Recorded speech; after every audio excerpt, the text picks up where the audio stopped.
Assalamualaikum warahmatullahi wabarakatuh. Perkenalkan, nama saya Sonia Revalina. Di sini saya akan mempresentasikan tentang limit dan kekontinuan dua variabel atau dua peubah.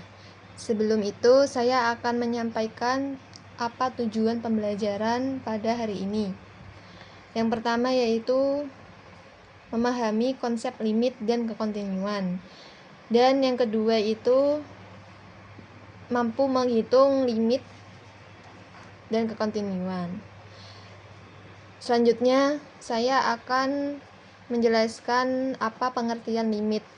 Jadi ini definisi limit yang sederhana, yaitu limit fungsi f(x) saat x menuju a atau fungsi satu variabel. Kita punya limit x menuju a dari f(x) adalah nilai yang paling mendekati titik x sama dengan a.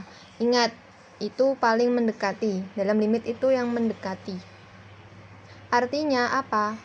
Jadi artinya dia itu sangat dekat, namun x tersebut tidak sama dengan a atau maupun nilai dari limitnya itu. Selanjutnya yaitu konsep. Apa itu konsep limit? Jadi konsep limit yang pertama, limit fungsi satu variabel itu didekati dari kiri dan ke kanan. Maksudnya, semisal saya mempunyai garis di satu, ini x-nya. Nah, jadi maksudnya itu ketika x menuju ke 1, maka secara konseptual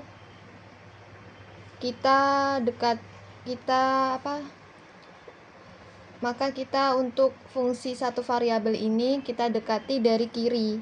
Jadi kita dekati dari kiri dulu. Setelah itu kita dekati dari kanan. Untuk limit fungsi dua variabel. Sedangkan untuk limit dua variabel itu, misalkan saya punya titik A, B. Gini.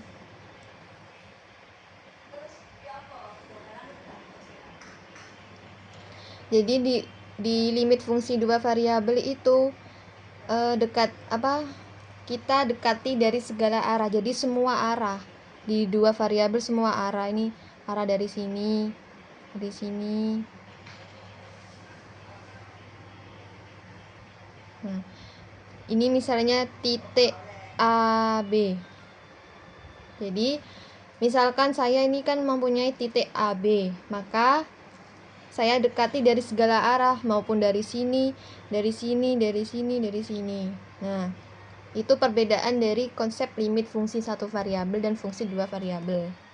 Kalau satu variabel itu kan didekati dari kiri ke kanan, sedangkan limit dua variabel itu kita dekati dari segala arah. Jadi untuk satu variabel ini kita punya domainnya itu hanya r saja. Sedangkan di dua variabel itu domainnya itu di r kuadrat. Selanjutnya, untuk memperdalam tentang materi limit, saya akan jelaskan tentang teorema yang pertama, yaitu jika f x, y merupakan polinomial, maka cara yang pertama yang bisa kita gunakan adalah mensubstitusikan nilai dari x, y, yaitu a, b, di mana x itu a dan y itu b. Jadi seperti menentukan nilai fungsi ketika fungsi itu polinomial. Selanjutnya untuk teorema 2 untuk memperdalam pada teorema 1. Mungkin teman-teman sudah paham pada teorema 1, saya lanjut pada teorema 2. Nah, jika kita punya fungsi rasional Mungkin teman-teman tahu apa tuh fungsi rasional.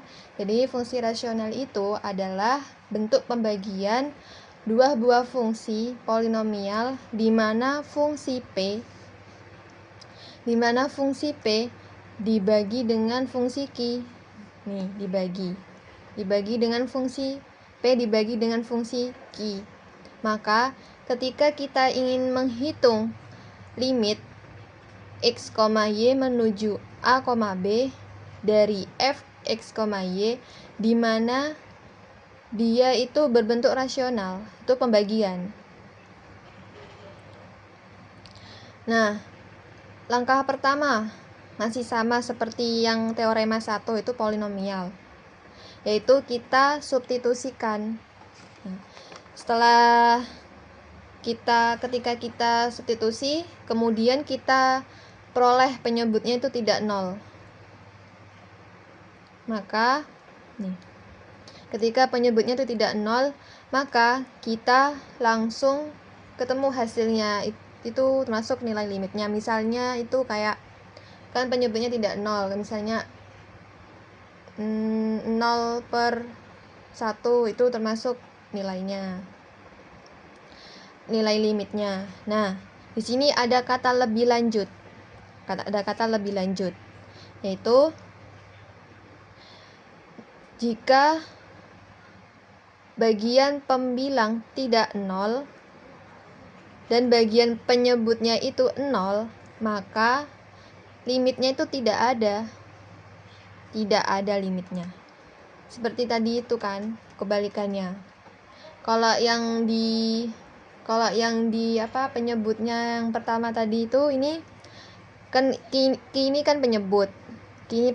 Misalnya itu penyebutnya tidak nol, maka itu sudah ketemu nilai limitnya. Nah, sedangkan untuk di pembilangnya itu P ini, ketika pembilangnya tidak nol dan bagian penyebutnya itu nol, maka limitnya itu tidak ada, dianggap tidak ada, begitu. Selanjutnya, setelah saya jelaskan pada teorema 1 dan teorema 2, sini saya mempunyai contoh soal dimana tentukan nilai dari limit x, y menuju 1,2 dengan fungsi x kuadrat y ditambah 3y. Nah, di sini dia itu berbentuk polinomial pada teorema 1 yang tadi saya jelaskan. Maka nilai limitnya itu kita substitusikan terdahulu, di mana nilai x-nya itu 1 dan nilai y-nya itu 2. Sini saya akan tuliskan sama dengan 1/2 dikali 2. Nah, x-nya kan 1. Terus dikalikan 2 ditambah 3. Y-nya itu kan 2 dikali 2. Nah, jadi x-nya kan tadi 1 kuadrat. Terus dikali 2, y-nya kan 2. Nih, y-nya 2. Terus ditambah 3. Terus y-nya itu 2. Maka 1 kuadrat itu kan 1. 1 dikali 2 itu 2. Ditambah 3 kali 2, 6. Maka hasilnya itu 8. Nah, di sini sudah ketemu nilainya. Jadi hasilnya itu nilainya itu 8. Oke, selanjutnya saya mempunyai contoh soal, misalnya tentukan nilai dari limit x, y menuju 0,0 dengan fungsi x kuadrat ditambah y kuadrat ditambah 1 dibagi x kuadrat min y kuadrat. Nah, di sini itu termasuk berbentuk rasional kan, seperti pada teorema kedua tadi. Nah, untuk menyelesaikan soal ini kita substitusikan terdahulu untuk soal ini. Maka saya tulis x kuadrat tuh nilainya kan 0 kuadrat berarti 0 ditambah y kuadrat tuh berapa? Jadi 0. ditambah 1 dibagi X kuadratnya itu kan 0, dikurangin Y kuadratnya itu tetap 0. Nah, maka hasilnya sama dengan 0 tambah 0 tambah 1 tetap 1 per 0 kurangi 0, 0. Nah, di sini itu kan pembilangnya itu kan 1 seperti pada teorema 2 tadi, yaitu jika pembilangnya itu tidak 0 dan bagian penyebutnya itu 0, maka limitnya itu tidak ada, dinyatakan tidak ada. Jadi kan pembilangnya 1, ini penyebutnya 0, berarti nilai limitnya itu tidak ada gitu. Oke, kita ingat kembali bahwa pada limit satu variabel itu tadi kan saya mempunyai titik A. Tadi kan titik A seperti ini. Misalnya, ini A. Nah, kita dekati dari kiri tadi. Dari kiri, terus kita dekati dari kanan. Nah, namun ketika saya dekati dari kiri, itu nilainya itu L1. Sini L1. Nah, untuk saya dekati dari kanan itu nilainya L2. Nah, ini termasuk nilai limitnya. Maka ketika L1 itu tidak sama dengan L1 itu tidak sama dengan ini, tidak sama dengan L2, atau limit kiri tidak sama dengan limit kanan, artinya limit X mendekati A itu tidak ada, dianggap tidak ada. Nah, untuk konsep yang dua variabel itu, maka dengan konsep yang sama, ketika suatu fungsi dua variabel f, x, y, dia akan memiliki limit L1. Misal saya, ini tadi kan untuk limit pada satu variabel. Sedangkan ini misalnya saya punya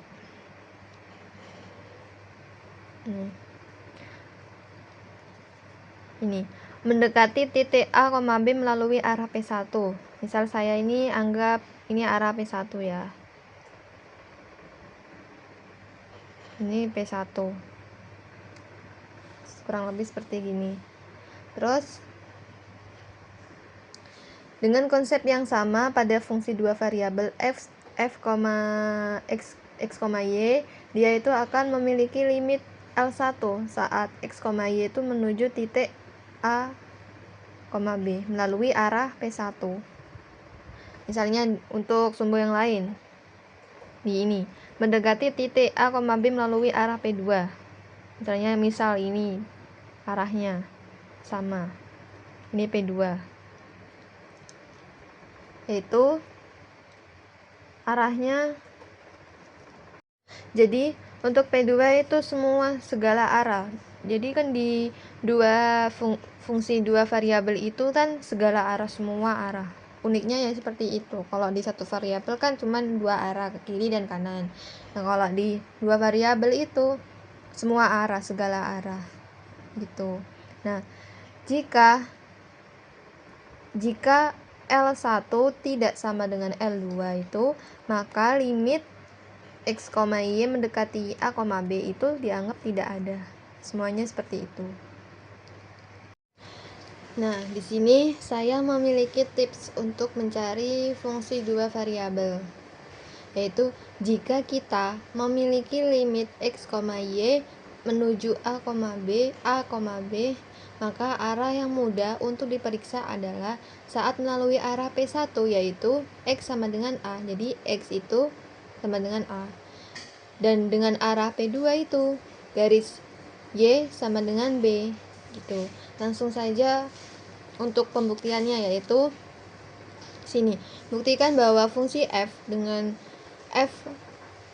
fungsi x, y sama dengan x kuadrat min y kuadrat dibagi x kuadrat ditambah y kuadrat. Nah, untuk penyelesaiannya yaitu kita gunakan tadi yang tips ini, X-nya itu sama dengan A. Berarti kita cari melalui dulu. Melalui X-nya itu kan nilainya kan 0. Ini A, ini B. Berarti kan sudah ada nilainya. Maka X-nya itu sama dengan X-nya itu sama dengan 0. Lalu limit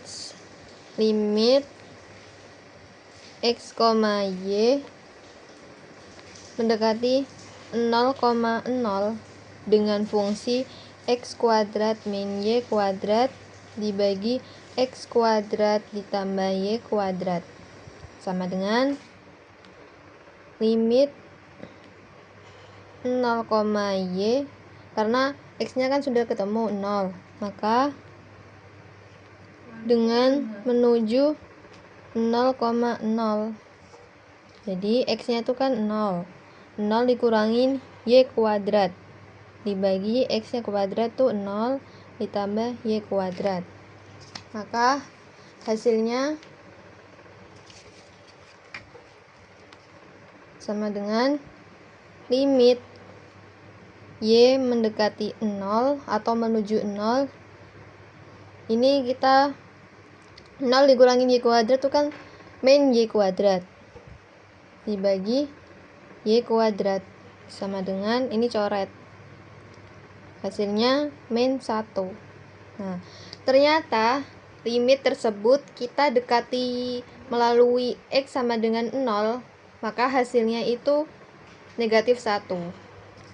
Nah, untuk ini kan yang X, sekarang kita cari yang Y.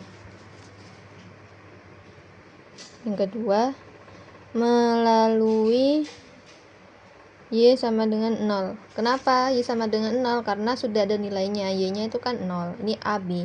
Nah, di P2 itu garis Y sama dengan B, berarti yang ini. Tuh.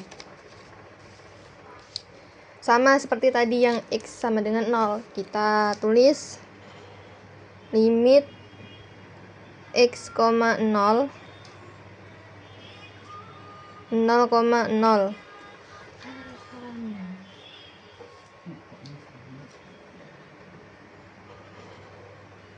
sama dengan tadi ini kan ya X kuadrat, berarti X kuadrat dikurangin Y nya itu 0, berarti 0 dibagi X kuadrat ditambah 0 sama dengan limit X mendekati 0, yaitu X kuadrat dikurangi 0 X kuadrat dibagi X kuadrat, maka hasilnya tuh. Nah, ternyata ketika saya dekati dari arah P1, nah tadi yang ini kan P1, anggap P1 yang X nya ini. Nah, ketika saya dekati arah P1, hasilnya itu negatif 1. Sedangkan saya dekati dari P2, hasilnya 1. Jadi, dapat disimpulkan bahwa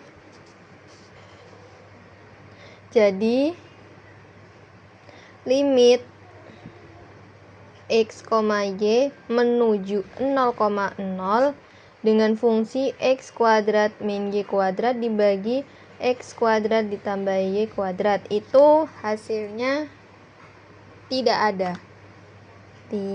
ada. Karena ternyata ketika didekati dengan arah yang berbeda, hasilnya itu berbeda. Seperti tadi, L itu tidak, ketika L1 tidak sama dengan L2, maka hasilnya nilai limitnya tuh tidak ada gitu. Untuk selanjutnya yaitu materi tentang fungsi yang kontinu atau kekontinuan, yaitu misalnya untuk ketika saya punya satu variabel pada grafik, misalnya saya gambar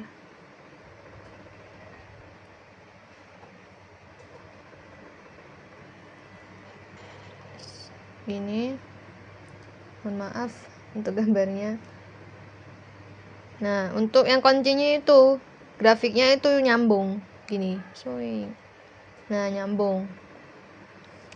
Sedangkan kalau yang tidak kontinu itu grafiknya itu putus atau ya tidak nyambung.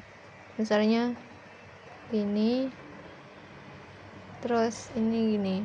Nah, ini. Nah, putusnya tuh di sini. Gitu. Ini tuh tidak yang kontinu. Nah, sedangkan yang ini kan nyambung, berarti kontinu. Nah, lalu bagaimana dengan fungsi dua variabel? Kan fungsi dua variabel kan 3 dimensi. Nah, seperti yang kemarin itu pada materi apa ya? Nah, saya gambarkan misalnya gini. Nah, ini kan bentuk 3 dimensi. Maka saya bentuk setengah lingkaran kemarin. Gini. Misalnya gini. Nah, ini lingkarannya. Nah, ini kan termasuk 3 dimensi. Maka ketika permukaannya itu semu, maka tidak ada lubangnya atau putus, itu termasuk kontinu untuk dua variabel gitu. Nah, untuk definisi dari fungsi yang kontinu itu yaitu jika fungsi f x, y dikatakan kontinu di titik a, b jika memenuhi syarat yang pertama, yaitu yang pertama f,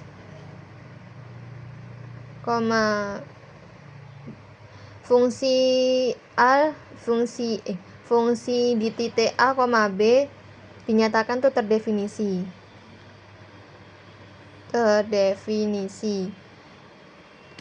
Nah, jika di syarat yang pertama itu tidak terpenuhi, maka dinyatakan atau dikatakan tidak kontinu. Nah, jika di syarat yang pertama itu terpenuhi, maka lanjut atau ke syarat kedua atau dinyatakan dengan kontinu. Nah, untuk syarat yang kedua, jika yang pertama terpenuhi, lanjut ke syarat kedua, yaitu misal limit x, y di titik a, b di fungsi f x y ada. Nah, jika di syarat kedua itu limit x, y di titik a, b itu ada gitu. Nah, kalau misalnya ada atau misalnya ada, berarti dinyatakan kontinu. Sedangkan kalau tidak ada, maka sudah sampai sini atau tidak kontinu begitu. Jika yang kedua itu ada, maka syarat yang ketiga yaitu f di titik a, b dengan limit x, y menuju titik a, b dengan f x, y. Nah, jika syarat yang terakhir terpenuhi, maka dinyatakan kontinu untuk di syarat ketiga ini begitu. Terima kasih. Oke, baik, terima kasih untuk teman-teman. Saya akhiri dari sini, kurang lebihnya mohon maaf. Wassalamualaikum warahmatullahi wabarakatuh.